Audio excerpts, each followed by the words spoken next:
बिस्मिल्लाहिर्रहमानिर्रहीम। अस्सलामुअलैकुम। नाज़रीन कराम, नई वीडियो में आपको खुशामदीद कहते हैं। पूरी मुस्लिम उम्मत के लीडरान के चेहरों से नकाब उतरने लगे हैं। अब आपको क़यादत उभरती हुई नजर आएगी कि हकीकत में मुस्लिम उम्मा या फ़लस्तीनियों का दर्द रखने वाला कौन है। ये छांटी का वक्त आन पहुंचा है। अब पता चलेगा कि उम्मत के हकीकी लीडरान कौन हैं और बेनकाब होने वाले कौन हैं। नाज़रीन इकराम, तैयब एर्दोगान इस वक्त इंतहाई एक्टिव हैं। फ़लस्तीन के मसले पर पूरी तरह नज़र रखे हुए हैं। बयानात के साथ साथ कुछ अमली इक़दामात के बारे में सोच रहे हैं। जहां तक पाकिस्तान का ताल्लुक है तो पाकिस्तान एक ही सूरत में इसराइल के मद्दे मुकाबल आ सकता है कि वो बलोचिस्तान में शाहीन 3 नस्ब करे या पाकिस्तान की एयरफोर्स और तुर्की की फौजें अल कुदस में दाखिल हों और मस्जिद अक्सा की हिफाजत के लिए जाएं। और ये तभी मुमकिन है जब तुर्की स्टैंड ले। इस सूरत में यकीनन पाकिस्तान तुर्की के साथ खड़ा होगा। नाज़रीन इकराम, वीडियो की तफसील में जाने से पहले तमाम दोस्तों से गुजारिश है कि वीडियो को आखिर तक मुलाहिजा करें ताकि खित्ते में तेजी से बदलती सूरत हाल से आगाह रह सकें। तैयब एर्दोगान ने इस वक्त फैसला किया है कि वो इंटरनेशनल फोर्सेस का ब्लॉक मस्जिद अक्सा की जानिब रवाना करें ताकि मस्जिद अक्सा की हिफाजत को यकीनी बनाया जा सके। एर्दोगान ये चाहते हैं कि इस अलायंस में सिर्फ मुस्लिम ममालिक शामिल ना हो बल्कि रूस और चीन भी शामिल हों। इस सारी सूरत हाल को डिफ्यूज करने के लिए एर्दोगान की बातचीत कतर, मलेशिया, रूस, पाकिस्तान और मुख्तलिफ ममालिक के लीडरान के साथ हुई है। तैयब एर्दोगान ने रूस के साथ इंटरनेशनल फोर्स भेजने का मुतालबा किया है और पुतिन से दरखास्त की है कि वो अपनी फौजें तुर्की के साथ बैतुल मक़दस और मस्जिद अक्सा की हिफाजत के लिए भेजे। रूस ने भी इसके लिए हामी भर ली है। नाज़रीन इकराम, याद रखें कि इस वक्त रूस जिस अलायंस में शामिल हो चुका है वो एंटी इसराइल ब्लॉक है। इस अलायंस में पाकिस्तान, तुर्की, ईरान और चाइना शामिल हैं। ये ब्लॉक एंटी इसराइल ब्लॉक कहलाता है। रूस ने हालिया सूरत हाल में इसराइल को वार्न करते हुए कहा है कि आप फलस्तीनियों के हुकूक मारना बंद करें। अगर इसराइल इससे बाज ना आया तो उसे भारी हिसाब चुकाना पड़ेगा। तैयब एर्दोगान ने रूस से बात करते हुए वजीर आजम पाकिस्तान इमरान खान से टेलीफोनिक गुफ्तगू की है और उनको अपने प्लान से आगाह किया कि हम इंटरनेशनल फोर्स भेजना चाहते हैं। नाज़रीन इकराम, इस वक्त तुर्की के 2 प्लान हैं। एक तो ये कि इंटरनेशनल कम्युनिटी इस सूरत हाल को टैकल करने के लिए तुर्की के साथ खड़ी हो, यानी उसमें मुस्लिम फोर्सेस हों, इंटरनेशनल फोर्सेस हों। क्योंकि यूनाइटेड नेशन इसको कंडेम कर रहा है तो उसके लॉ के तहत तुर्की यहां से फौजें रवाना करे। दूसरा ये कि अगर इंटरनेशनल कम्युनिटी इसराइल के खिलाफ खड़ी नहीं होती तो मुस्लिम ममालिक बतौर एक उम्मत वाहिदा के ब्लॉक बनाकर तमाम फोर्सेस वहां पर रवाना करें। लेकिन वहां पर क्या कुछ करना हो ये आज हम आपको इस वीडियो में बताएंगे कि इसके लिए क्या कुछ डिस्कस हुआ है। इमरान खान को फोन करके प्लान बताया गया है ताकि वो पाकिस्तान की फौज के साथ इस सारे मामले को डिस्कस करें ताकि इस ग्रैंड प्लान की तश्कील में पाकिस्तान अपनी फौज भेजने के हवाले से एक्टिव रोल प्ले करे। रूस ने तुर्की के साथ चलने की हामी भर ली है। जहां तक मुस्लिम उम्मा का ताल्लुक है तो निहायत अफसोस के साथ कहना पड़ता है कि सिवाय पाकिस्तान के कोई भी मुस्लिम मुल्क मुजम्मती बयान से आगे बढ़ने को तैयार नहीं है। इसराइल से पाकिस्तान और तुर्की के अलावा कोई और मुल्क लड़ाई मोल लेने को तैयार नहीं है। ये हकीकी सूरत हाल है। इमरान खान की शाह सलमान से भी मुलाकात हुई है। उन्होंने इसराइल की हालिया जारहियत पर मुजम्मती बयान तो दिया है मगर इससे आगे वो चलने को तैयार नहीं है। हालांकि मुस्लिम इत्तेहादी फौजों पर मुश्तमिल एक बड़ी फौज उनके पास मौजूद है जिसकी सरबराही जनरल राहील शरीफ कर रहे हैं, मगर वो कभी भी कुदस के अंदर जाने को तैयार नहीं होगी।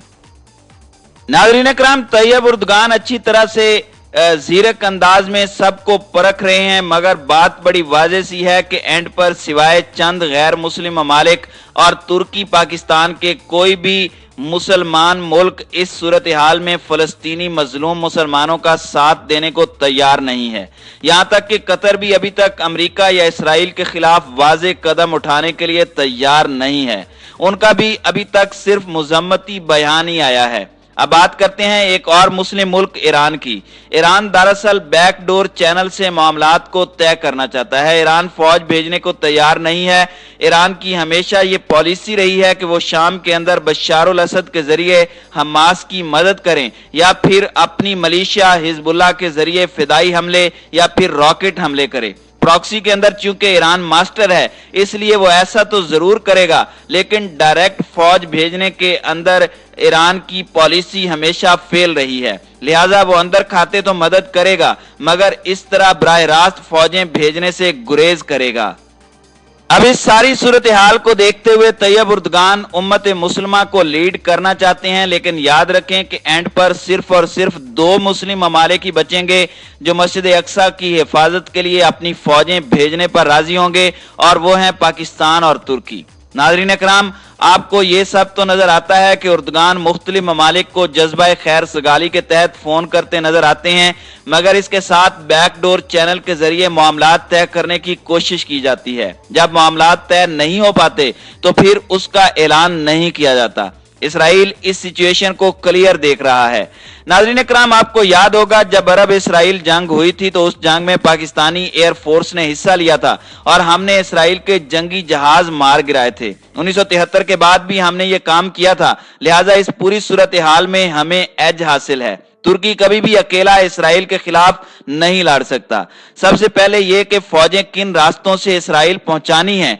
एक तो पानियों का रास्ता है, दूसरा शाम के बॉर्डर से इसराइल के साथ खुली जंग लड़ी जा सकती है, या फिर तुर्की मिस्र और जॉर्डन से अपनी फौजें भिजवा सकता है। मिस्र कभी भी इसराइल के खिलाफ तुर्की की मदद नहीं करेगा। शाम के जरिए जो भी प्लान होगा वो जल्द सामने आ जाएगा। फिर यूनाइटेड नेशंस भी इस सारे मामले को खामोशी से मॉनिटर कर रही है। वो देख रहे हैं कि क्या मुस्लिम ममालिक मिलकर कोई मुत्तहिदा फौज इसराइल की जानिब भेजते हैं या नहीं, और अगर ऐसा होता है तो यकीनन ये उनसे बर्दाश्त नहीं होगा। अभी तो फौरी प्लानिंग ये है कि किसी तरह से मस्जिद अक्सा को बचाया जाए। नाज़रीन इकराम, अगर आप मीडिया पर मौजूद ईद उल फितर की वीडियोस मुलाहिजा करें तो आपको रोना आएगा कि किस तरह ये फलस्तीनी कौम, जिन्हें मैं दुनिया की सबसे बहादुर कौम कहूंगा, लाखों की सूरत में मस्जिद अक्सा के अंदर हाथ बांधे नमाज ईद अदा कर रहे हैं, और सूरत हाल ये है कि वहां पर रॉकेट फायर किए जा रहे हैं। लेकिन इसके बावजूद ये निहत्ते मजलूम फलस्तीनी खाली हाथ वहां जाकर अपनी मुकद्दस सरजमीन और मस्जिद अक्सा की हिफाजत कर रहे हैं।